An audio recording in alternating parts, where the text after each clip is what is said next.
안녕하세요. 제 이름은 윤말순이고 올해로 68입니다. 평생 보건소에서 일하다가 은퇴했지요.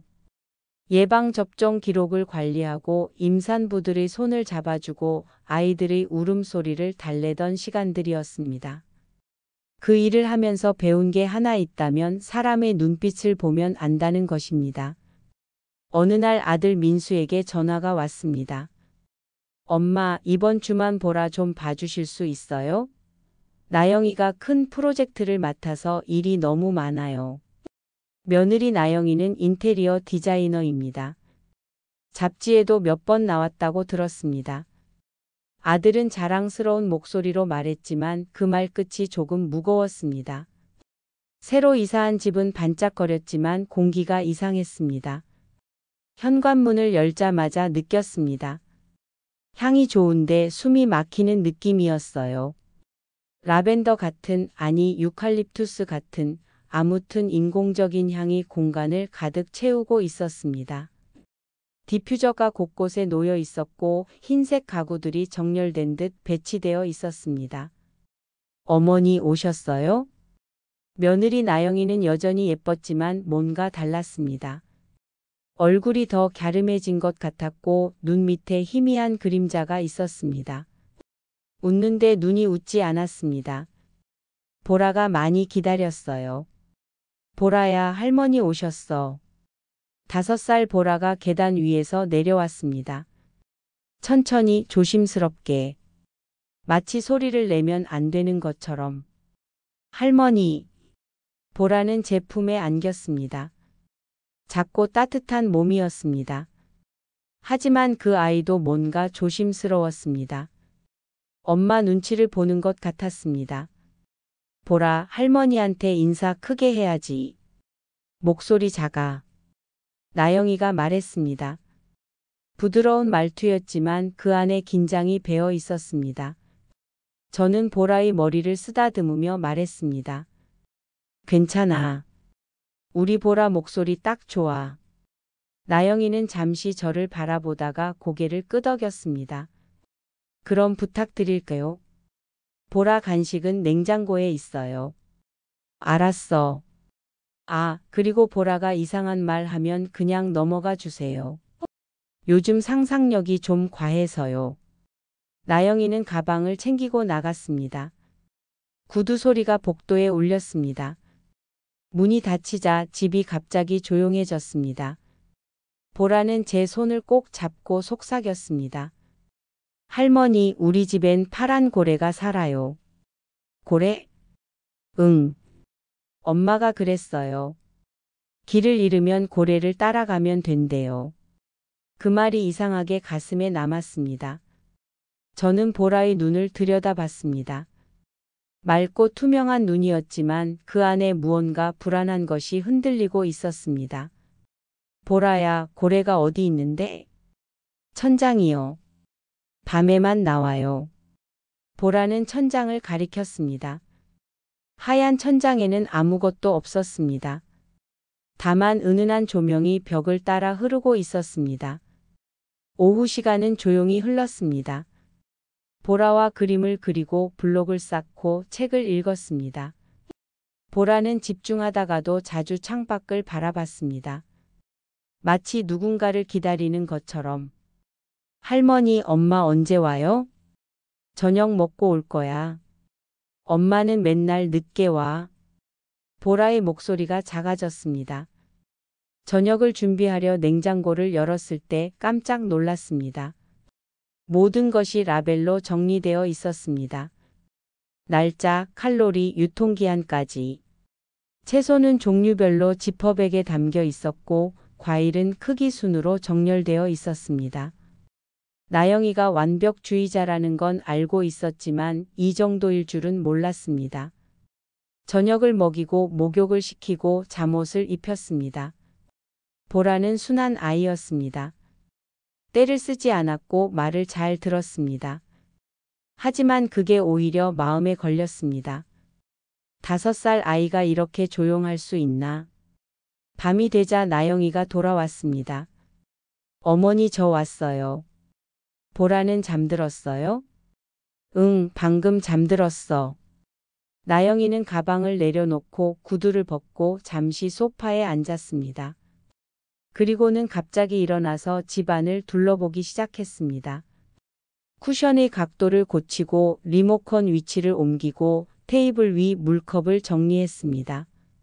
나영아, 피곤하지? 좀 쉬어. 괜찮아요. 어머니. 그녀의 손이 미세하게 떨리고 있었습니다. 그리고는 보라 방으로 들어갔습니다. 한참 후에 나왔을 때 그녀의 눈가가 붉었습니다. 내일도 부탁드려도 될까요? 그럼. 나영이는 방 안불을 끄고 한참을 창가에 서 있었습니다. 저는 그 뒷모습을 바라봤습니다. 가느다란 어깨가 무언가를 견디고 있는 것처럼 보였습니다. 다음 날 아침 보라는 그림 일기를 제게 내밀었습니다. 할머니 이거 봐요. 알록달록한 크레파스로 그린 그림이었습니다. 하늘과 바다가 뒤섞인 듯한 파란색 배경에 커다란 고래 한 마리가 떠 있었습니다. 오늘 꿈에서 파란 고래가 나왔어요. 엄마랑 나랑 같이 바다에 갔어요. 고래가 우리를 부른대요. 그림엔 파란 고래와 함께 초록색 화살표 3개, 그리고 여기라는 글씨가 삐뚤하게 적혀 있었습니다. 저는 순간 찜찜했습니다.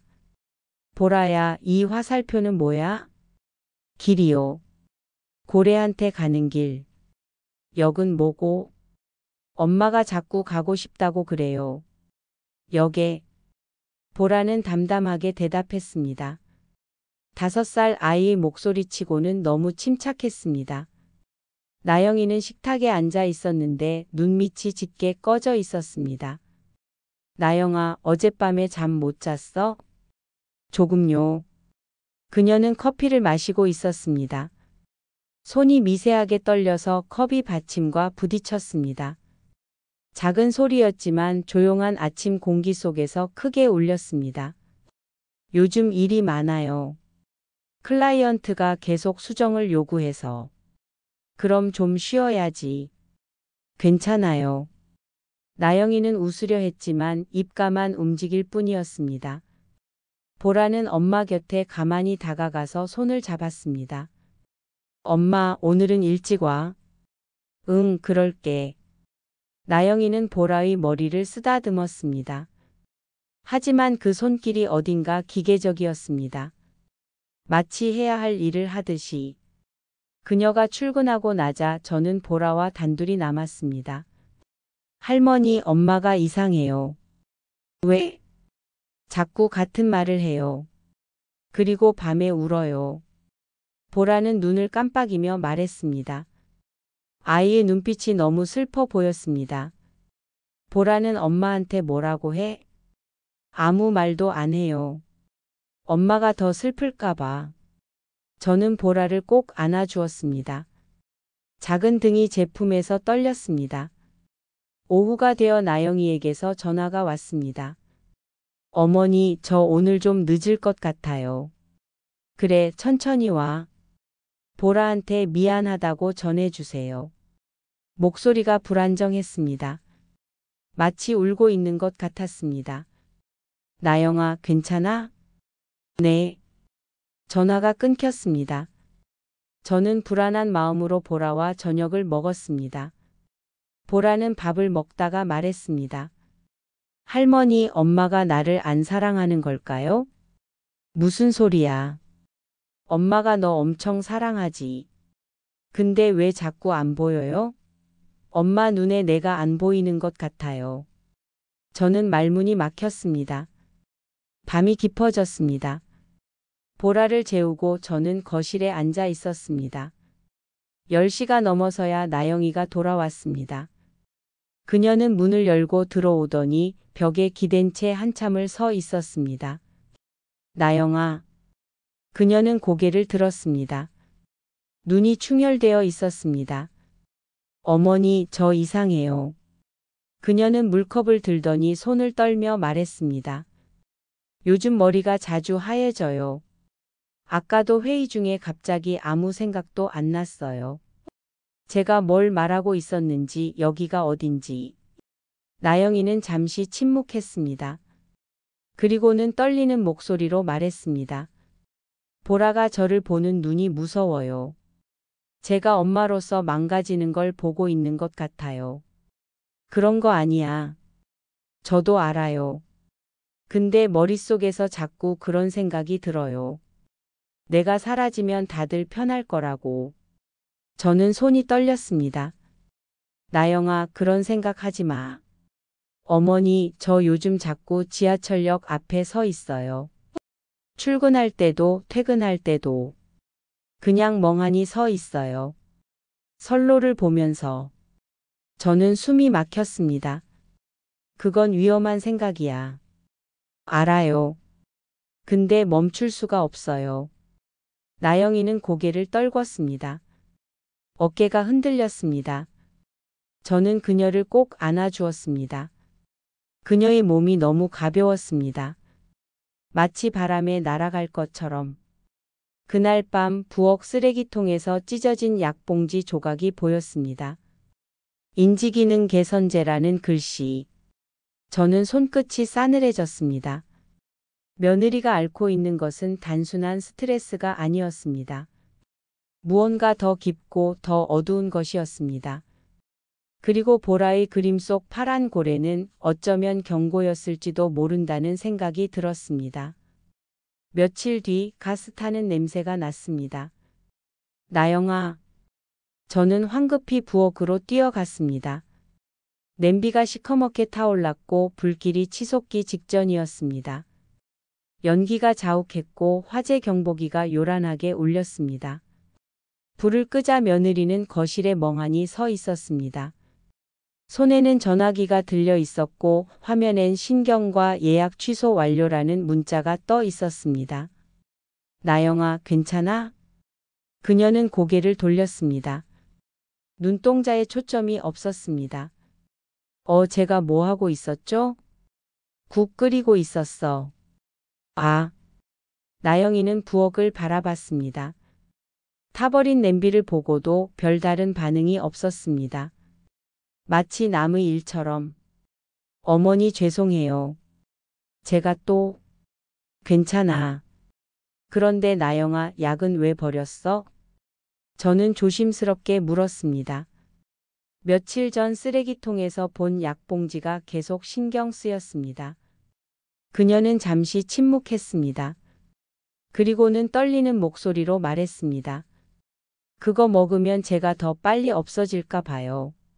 무슨 소리야. 약은 너를 낫게 하려고 먹는 거야. 아니에요. 약을 먹으면 제가 아프다는 걸 인정하는 거잖아요. 그럼 진짜로 아픈 사람이 되는 거예요. 나영이는 눈을 질끈 감았습니다. 민수 씨는 몰라야 해요. 그 사람은 저보다 자기 체면이 더 중요하니까요. 나영아, 민수 그런 사람 아니야. 어머니는 몰라요. 나영이는 고개를 저었습니다. 민수 씨는 완벽한 걸 원해요. 전시회 같은 집, 잡지에 나올 법한 아내, 문제없는 가정. 제가 병원에 간다는 걸 알면 전 그 사람 눈에서 실망을 볼 자신이 없어요. 저는 할 말을 잃었습니다. 그날 저녁 저는 아들에게 전화를 걸었습니다. 민수야, 나영이 상태가 심각해. 병원에 데려가야 해. 엄마, 무슨 소리세요? 나영이 멀쩡한데요? 멀쩡하지 않아. 오늘 가스불 켜놓고 멍하니 서 있었어. 집이 탈 뻔했다고. 그건 깜빡한 거겠죠. 누구나 실수할 수 있잖아요. 민수야, 이건 실수가 아니야. 나영이는 약도 먹지 않고 있어. 병원 예약도 취소했어. 전화 너머로 한숨 소리가 들렸습니다. 엄마, 나영이는 원래 예민해요. 스트레스 받으면 그래요. 좀 쉬면 나아질 거예요. 민수야, 제발. 엄마, 제발 그만 좀 하세요. 아들의 목소리가 높아졌습니다. 나영이는 그냥 예민한 사람이에요. 괜히 불안하게 만들지 말아요. 병원이니 약이니 그런 말 하면 나영이가 더 스트레스 받는다고요. 민수야, 내 아내는 예민한 게 아니야. 아픈 거야. 엄마는 저희 가정을 왜 흔드세요? 그의 말에 가슴이 찢어졌습니다. 내가 흔들려고 이러는 게 아니야. 나영이가 위험해서 그래. 위험하긴요. 엄마가 자꾸 그러니까 나영이가 더 불안해하는 거예요. 제발 그냥 보라만 봐주세요. 다른 건 신경 쓰지 마시고요. 전화가 끊겼습니다. 저는 멍하니 전화기를 내려놓았습니다. 제가 잘못 본 걸까요? 너무 예민하게 반응한 걸까요? 하지만 아니었습니다. 저는 알고 있었습니다. 나영이의 눈빛을, 그 안에 담긴 절망을. 저는 그날 밤 잠을 이루지 못했습니다. 창밖으로 비가 내렸습니다. 빗소리 사이로 나영이의 흐느끼는 소리가 들리는 것 같았습니다. 다음 날 아침 창밖으로 거센 비가 흘러내리고 있었습니다. 나영이는 평소처럼 출근했습니다. 하지만 그녀의 뒷모습이 이상하게 작아 보였습니다. 마치 점점 투명해지는 것 같았습니다. 보라는 창가에 서서 엄마를 배웅했습니다. 할머니, 엄마가 사라질까봐 무서워요. 괜찮아. 엄마는 안 사라져. 하지만 저도 확신할 수 없었습니다. 오후가 되자 나영이에게서 문자가 왔습니다. 어머니, 오늘은 일찍 갈게요. 보라랑 시간 보내고 싶어요. 저는 안도했습니다. 그래, 괜찮아질 거야. 나영이는 보라를 사랑하니까. 하지만 6시가 되고 7시가 되어도 나영이는 오지 않았습니다. 전화를 걸었지만 받지 않았습니다. 8시가 넘어서야 아들 민수에게서 전화가 왔습니다. 엄마, 나영이 집에 있어요? 오늘 일찍 퇴근한댔는데 아직 집에 안 왔어. 회사 출근을 안 했대요. 전화도 안 받고. 뭐라고? 내가 나가 볼게. 너도 빨리 와. 저는 보라를 잠시 집에 혼자 두고 나영이를 찾으러 밖으로 나갔습니다. 집 주변을 돌아다녔지만 나영이는 보이지 않았고 혼자 있을 보라가 걱정되어 다시 집으로 돌아왔습니다. 보라야. 보라의 대답은 들리지 않았습니다. 대신 현관에 젖은 발자국이 이어져 있었습니다. 작은 발자국과 큰 발자국. 두 사람이 함께 나간 흔적이었습니다. 저는 집안을 미친 듯이 뒤졌습니다. 거실, 부엌, 침실, 화장실. 어디에도 없었습니다. 보라. 나영아. 대답이 없었습니다. 창밖으로 빗줄기가 거세게 내렸습니다. 천둥이 울렸습니다. 남겨진 건 보라의 그림 일기뿐이었습니다. 식탁 위에 펼쳐져 있었습니다. 마지막 장이 넘어가 있었습니다. 마지막 장엔 파란 고래가 그려져 있었고 그 위엔 초록 화살표 3개가 바다 쪽을 가리키고 있었습니다. 저는 경찰에 신고했습니다. 실종 신고 접수하겠습니다. 특이사항이 있나요? 며느리가 우울증이 있어요. 정신과 약을 먹고 있었는데 끊었어요. 그리고 손녀가 5살인데 같이 사라졌어요. 알겠습니다. 최근에 이상한 행동은 없었나요? 자꾸 지하철역 앞에 서 있었대요. 선로를 보면서. 전화 너머로 긴장한 기척이 느껴졌습니다. 보호자분 혹시 자주 가는 장소가 있나요? 저는 경찰에 말했습니다. 그림에 여기라고 써 있었어요. 고래 벽화가 있는 지하철 출구 근처일 거예요. 고래 벽화요? 네. 손녀 보라가 자꾸 파란 고래 얘기를 했어요. 그리고 마지막 그림에도 고래랑 역이 그려져 있었어요. 경찰은 처음엔 반신반의했지만 저는 확신했습니다. 그 아이는 거짓말을 하지 않아요. 그림은 아이의 지도예요. 민수가 도착했을 때 경찰차 2대가 이미 대기하고 있었습니다. 엄마, 정말 역 근처라고 생각하세요? 그래. 나영이가 자꾸 역에 간다고 했어. 근데 어느 역인데요? 저는 보라의 그림을 다시 펼쳤습니다. 화살표 3개. 바다 쪽, 해안 쪽 역이야. 고래 벽화가 있는. 경찰이 검색했습니다. 여기요. 송도역 3번 출구에 고래 벽화가 있습니다. 순찰차 2대와 함께 달려갔습니다. 빗속을 가르며 달렸습니다. 와이퍼가 미친 듯이 움직였지만 앞이 보이지 않았습니다. 제발 제발 무사해라. 저는 계속 중얼거렸습니다. 송도역에 도착했습니다. 정말로 벽에 푸른 고래 벽화가 있었습니다. 누군가 그린 대형 벽화였습니다. 파란 고래가 바다를 헤엄치는 모습이었습니다. 저쪽입니다. 경찰이 손전등을 비췄습니다. 벽화 옆 골목길로 발자국이 이어져 있었습니다. 우리는 뛰었습니다. 골목을 지나 제방을 넘어 바닷가로 향했습니다. 그리고 그 길 끝 비바람 속에서 보라의 울음소리가 들렸습니다. 엄마 무서워. 저는 가슴이 찢어지는 것 같았습니다. 방파제 끝이 보였습니다. 나영은 파도에 젖은 채 방파제 끝 벤치에 앉아 있었습니다. 보라는 엄마 품에 안겨 떨고 있었습니다.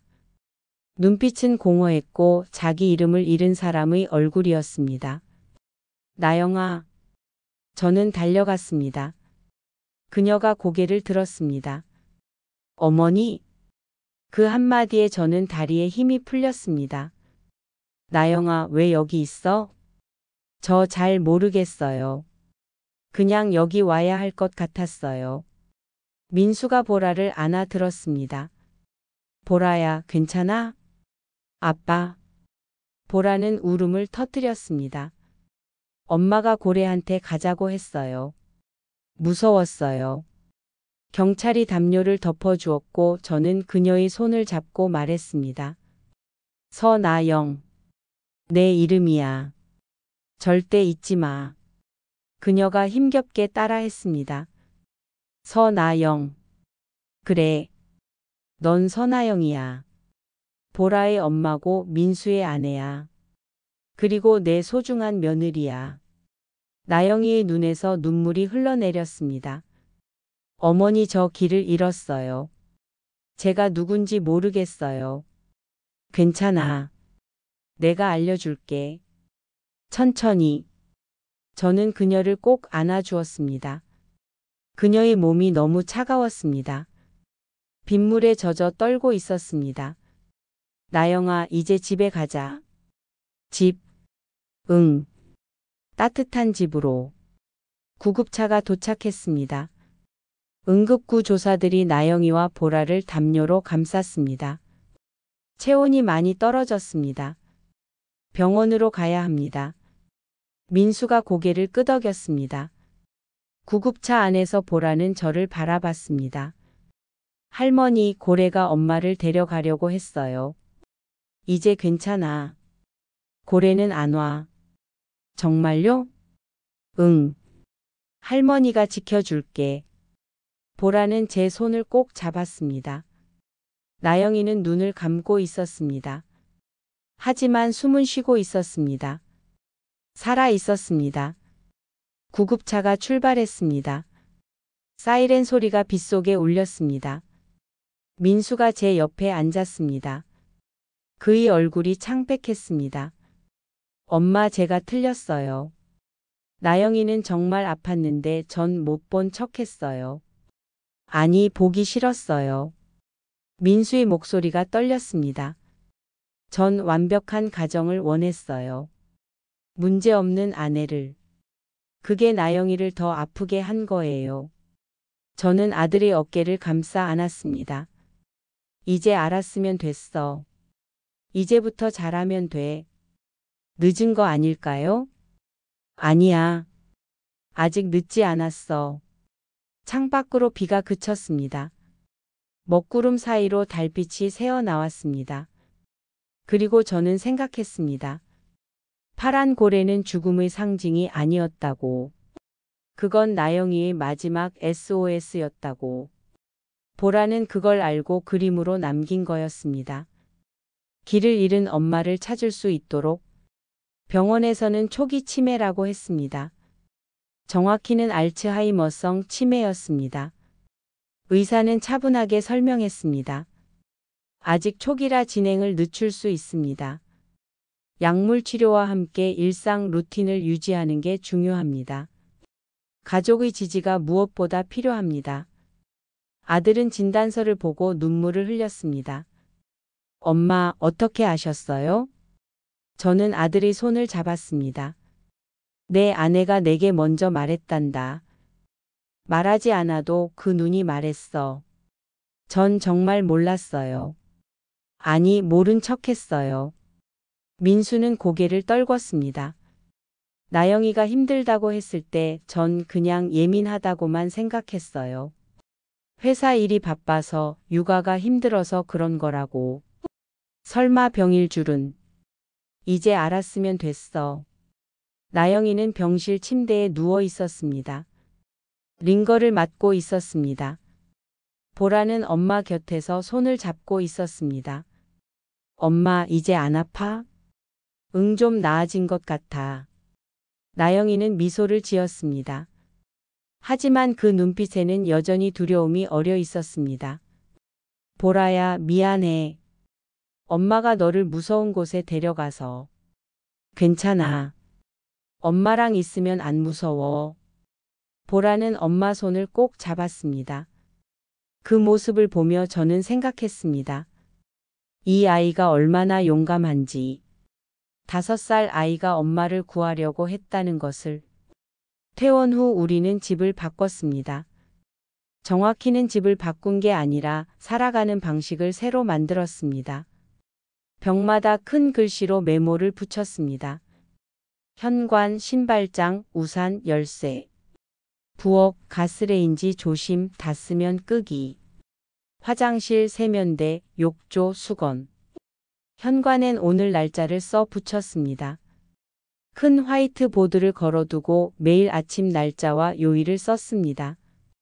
냉장고에는 오늘의 식단을 붙여두었습니다.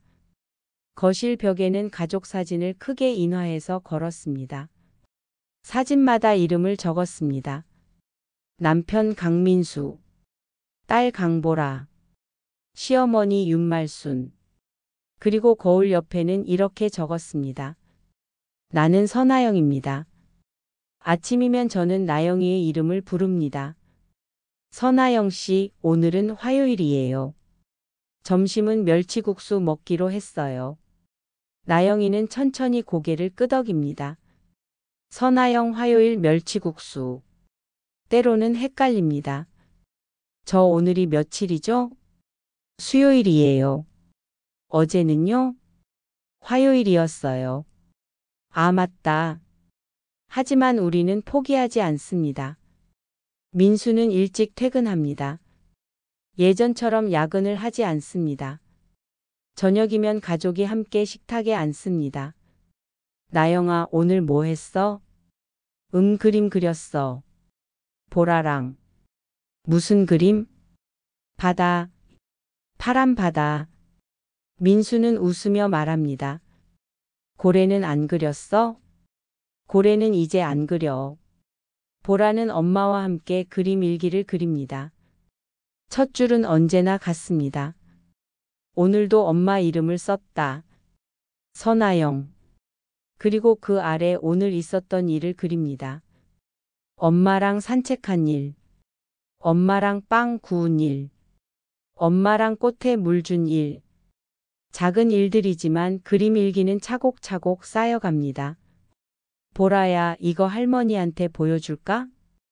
응. 보라는 자랑스럽게 그림 일기를 저에게 보여줍니다.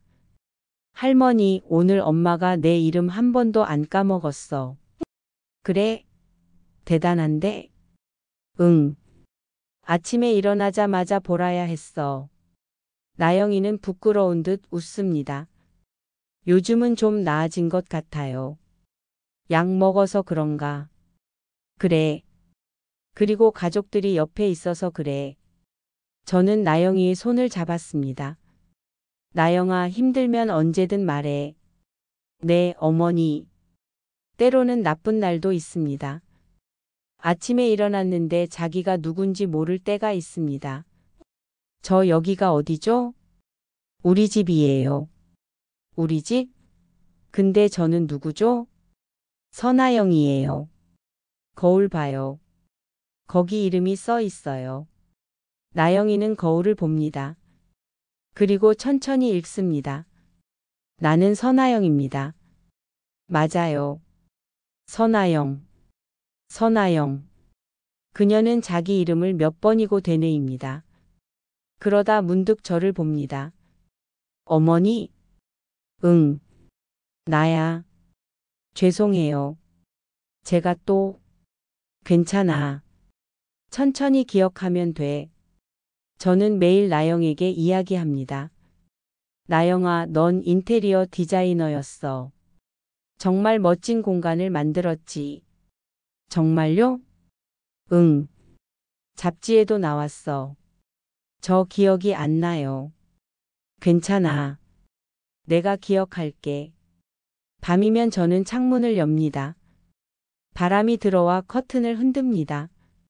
그 바람엔 사람의 냄새가 납니다. 풀 냄새, 바다 냄새, 빨래 냄새. 살아있는 사람의 냄새입니다. 저는 깊이 숨을 들이마십니다. 그리고 생각합니다. 우리는 살아있다고. 나영은 이름을 잃어가고 있지만 우리가 붙잡고 있다고. 보라는 엄마의 기억을 그림으로 남기고 있다고. 민수는 이제 아내를 제대로 보고 있다고. 그리고 저는 이 가족을 지키고 있다고. 창밖으로 달이 떠올랐습니다. 환한 달빛이 방 안을 채웠습니다. 나영이가 잠든 방에서 희미한 불빛이 새어 나왔습니다. 민수가 아내 곁에서 책을 읽어주고 있는 모양이었습니다. 보라는 제 무릎에 기대어 잠이 들었습니다. 저는 보라의 머리를 쓰다듬었습니다. 이 아이는 기억할 것입니다. 엄마가 아팠지만 가족이 함께 이겨냈다는 것을. 파란 고래는 무서운 게 아니라 도움을 청하는 신호였다는 것을. 그리고 사랑은 완벽함이 아니라 함께 있어주는 것이라는 걸. 저는 조용히 중얼거렸습니다. 선아영. 잊지 않을게. 우리가 기억할게.